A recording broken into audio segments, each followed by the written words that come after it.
గడ్డి పోచలు గర్జించినప్పుడు నిప్పురవ్వలు నిద్రపోవు.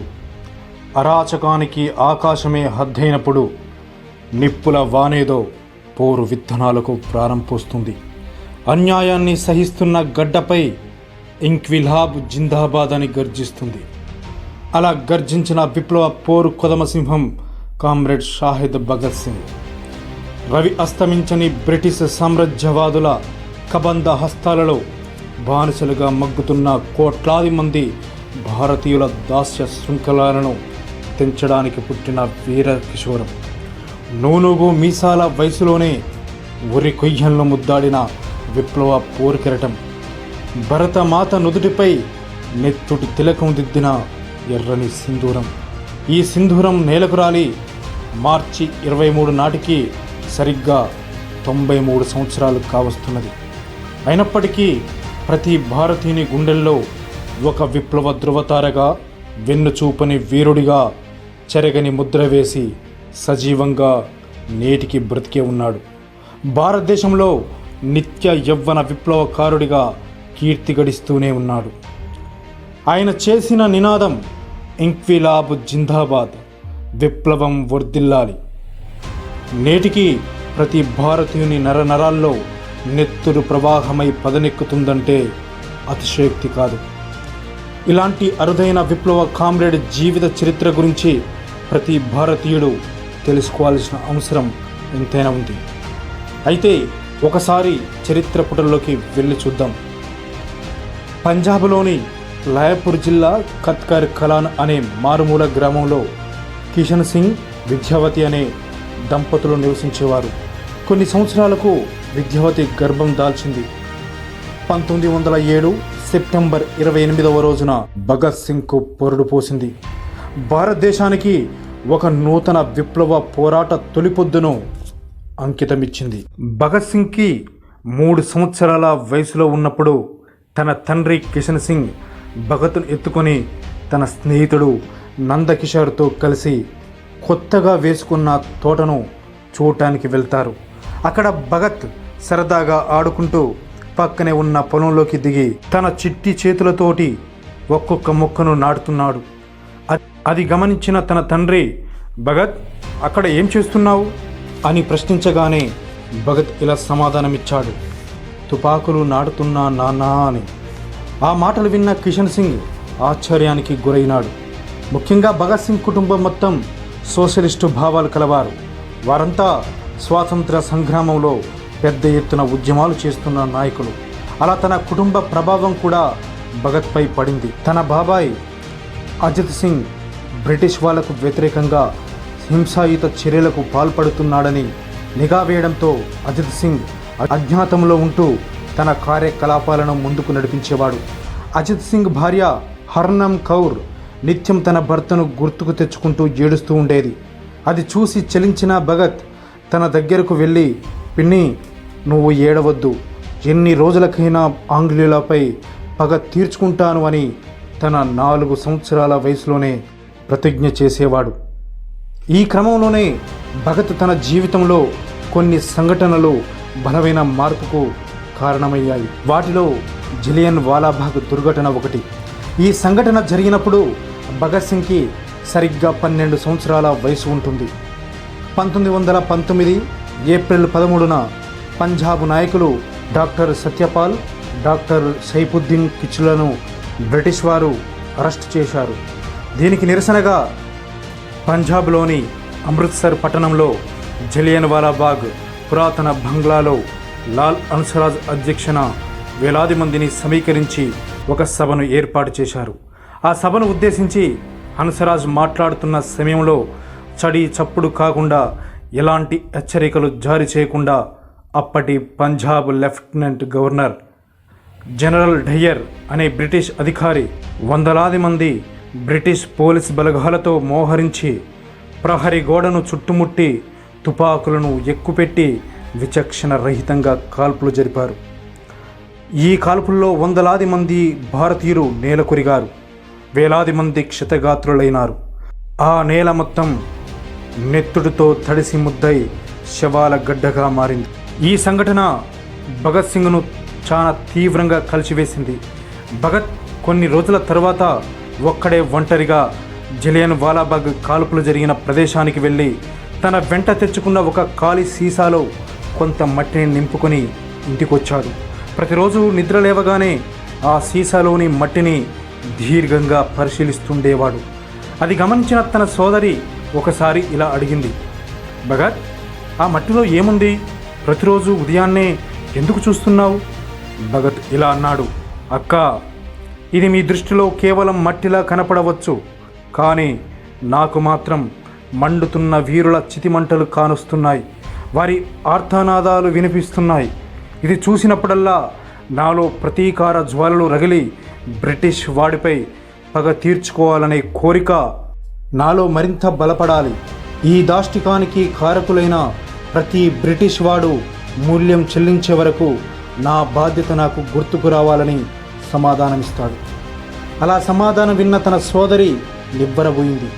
తన తమ్ముడికి దేశం పట్ల ఉన్న అమితమైన ప్రేమను చూసి సంతోషించింది. ఎన్ని రోజులకైనా భగత్ సింగ్ బ్రిటిష్ వాళ్ళ పాలిట సింహ స్వప్నంగా నిలుస్తాడని గట్టిగా నమ్మింది.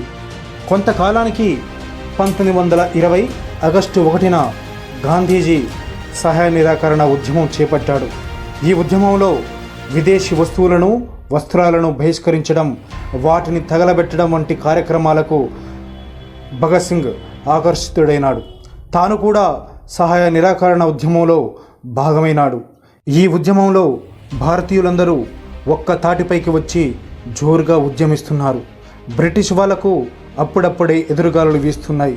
అలాంటి సందర్భంలో ఉత్తరప్రదేశ్లోని గోరఖ్పూర్ జిల్లా చౌరీ చౌరా అనే మారుమూల గ్రామంలో భగవాన్ తాహిర్ అనే మాజీ సైనిక ఉద్యోగిని బ్రిటిష్ పోలీసులు చంపివేయడంతో అక్కడి ప్రజలు ఆగ్రహానికి లోనై బ్రిటిష్ పోలీస్ ఠాణాను తగలబెట్టారు.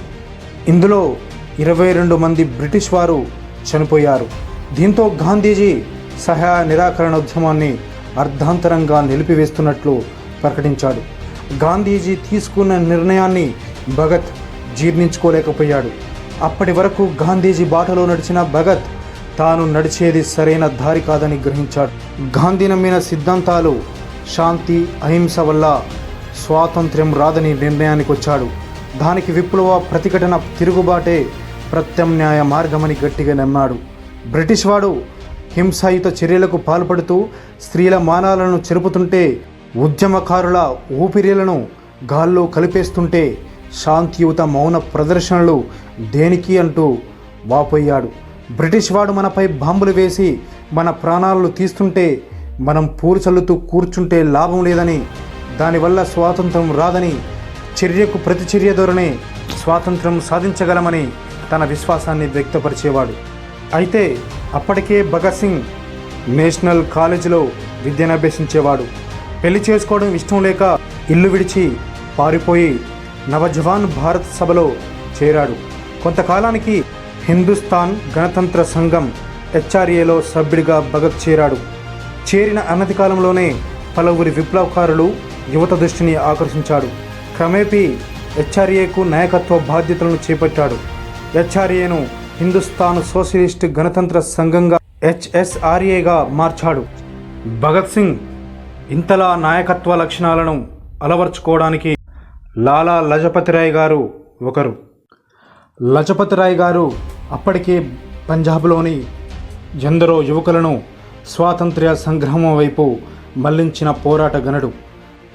లాలా లజపతి రాయ్ ఎక్కడ సభ కార్యక్రమం నిర్వహించినా ఖచ్చితంగా భగత్ సింగ్ హాజరయ్యేవాడు.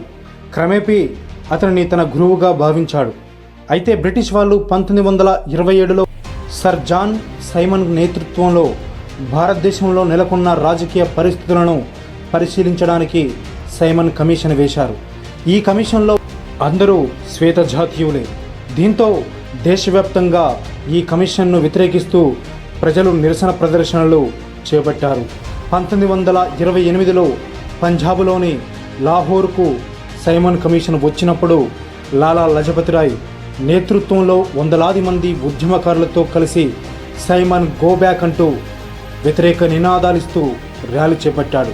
దీంతో స్కాట్ అనే బ్రిటిష్ పోలీస్ అధికారి ఆగ్రహానికి లోనై విచక్షణ రహితంగా లాఠీ చార్జ్ చేయడంతో లాలా లజపతి రాయ్ అక్కడికక్కడే మృతి చెందాడు. ఈ సంఘటనను భగత్ దూరం నుంచి గమనిస్తూనే ఉన్నాడు. చాలా కోపోద్రికుడైనాడు. ఎలాగైనా తన గురువు లాలా లజపతి రాయ్ని చంపిన బ్రిటిష్ పోలీస్ అధికారి స్కాట్ను అంతమొందించాలని నిర్ణయించుకున్నాడు. తన తోటి విప్లవకారులైన రాజ్గురు, సుఖదేవ్, జైపాల్తో భగత్ చేతులు కలిపాడు. స్కాట్ ప్రతిరోజు వచ్చే దారిలో మకాం వేశాడు. జైగోపాల్ను అదే దారిలో స్కాట్ను గుర్తించడానికి కాపలా పెట్టాడు. ఆ రోజు అదే దారిలో జేపీ సాండర్స్ అనే మరొక పోలీస్ అధికారి వస్తుండటంతో జైపాల్ తనే స్కాట్ అని సంకేతాలు ఇచ్చాడు.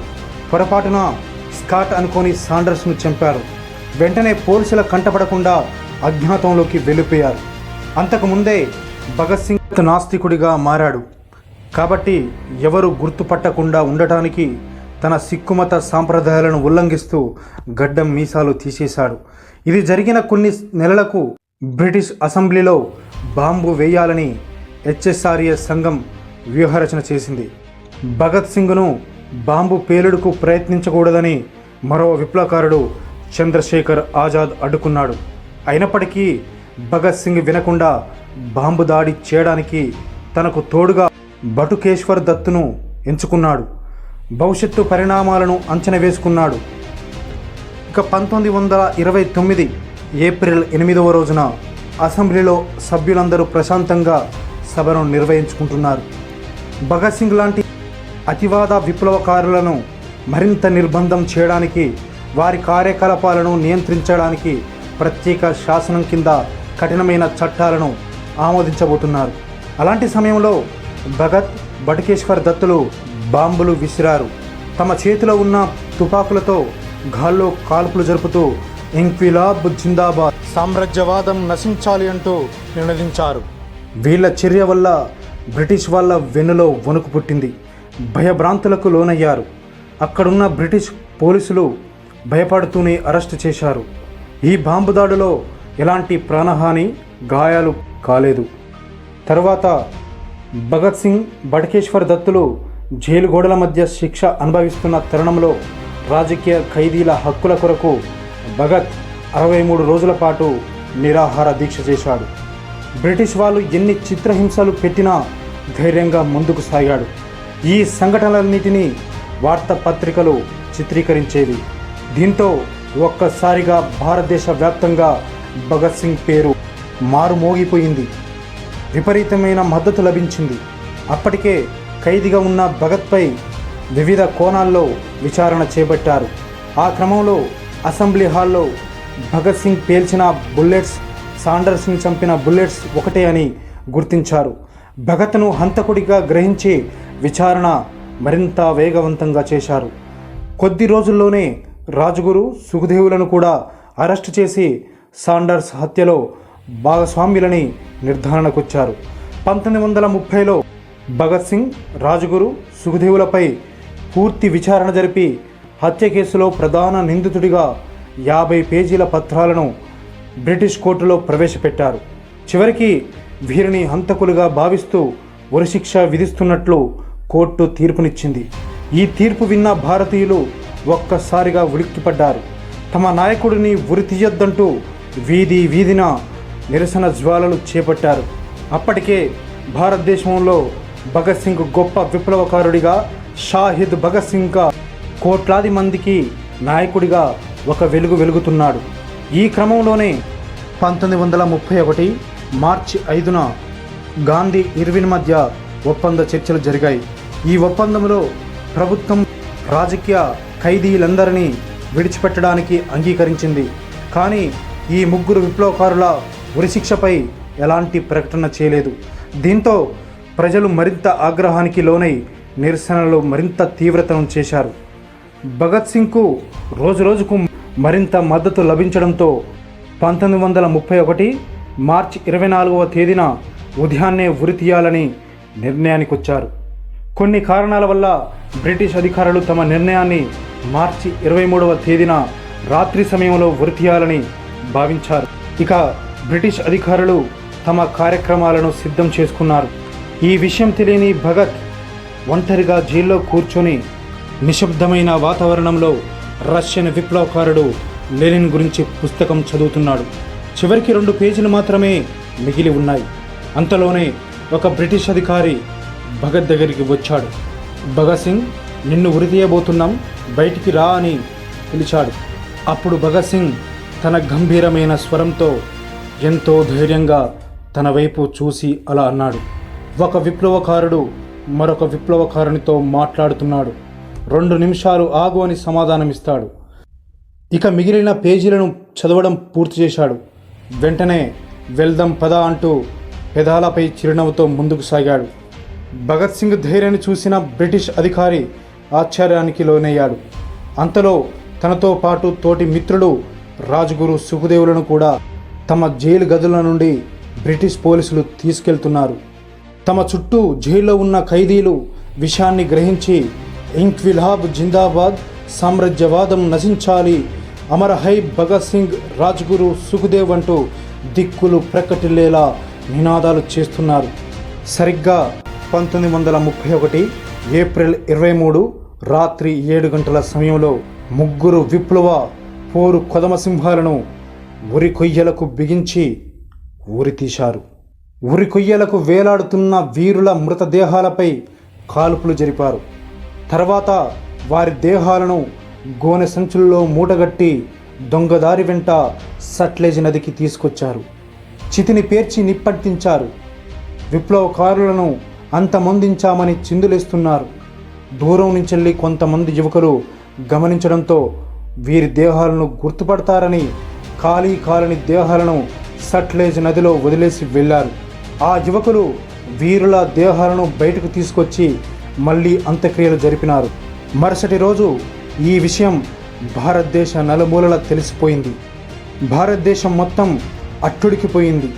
బ్రిటిష్ వాళ్ళ పాలిట నివ్వురు గప్పిన నిప్పులా రగిలిపోయారు. మరోవైపు గాంధీజీ తలుసుకుంటే ఉరి శిక్షను ఆపగలిగేవారంటూ చొరవ చూపలేదని ప్రజలు పెద్ద ఎత్తున వ్యతిరేక ఆందోళనలు చేపట్టారు. బ్రిటిష్ వాళ్ళు భగత్ సింగ్ లాంటి విప్లవకారులను భౌతికంగా అంతమొందిస్తే ఎదురులేదనుకున్నారు. కానీ ఆ వీరులు భారతీయులకు నింపిన ధైర్యం, తెగువ, త్యాగాన్ని అంతమొందించలేకపోయారు. అందుకనే నేటికి భగత్ సింగ్ పేరు వింటే చాలు మరణించిన దేహాలు కూడా ఉలిక్కి పడతాయి. కబలించిన కారు చీకటి కూడా కాంతిరేఖ కాగడమై ఉదయిస్తాయి. జముకలు కుల్లిన, వయసులు మళ్ళిన, నెత్తురు చచ్చిన నిర్జీవ శరీరాలు కూడా నినదించే ధిక్కార స్వరాలై గర్జిస్తాయి.